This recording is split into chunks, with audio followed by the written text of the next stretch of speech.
કોંગ્રેસે જન આક્રોશ યાત્રાને બદલે કોંગ્રેસ કાર્યકરોનો આક્રોશ યાત્રા એવી યાત્રા કાઢવી જોઈએ.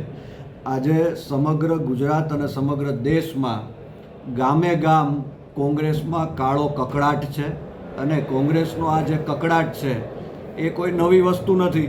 આપણને બધાને ખબર છે કે આઝાદીથી લઈને અત્યાર સુધી કોંગ્રેસ પાર્ટીના 70 વખત ભાગલાઓ પડ્યા છે. 70 વખત આંતરિક કલહ, પરિવારવાદ અને કકળાટને લીધે કોંગ્રેસના ભાગલાઓ પડ્યા છે. ગુજરાતમાં પણ કોંગ્રેસના અનેક ધારાસભ્યો, કોંગ્રેસના કાર્યકરો એ કોંગ્રેસની નીતિ રીતિથી કંટાળી અને રાજીનામા અગાઉ પણ આપી ચૂક્યા છે. એટલે પાટણના કોંગ્રેસના ધારાસભ્ય કિરીટ પટેલ એ રાજીનામું આપે એ કંઈ નવી વાત નથી. કારણ કે કોંગ્રેસ છે એ ડૂબતી નૈયા છે અને ડૂબતી નૈયામાંથી બધા જ્યારે પણ તક મળે ત્યારે કૂદકો મારી અને એમાંથી બહાર નીકળે.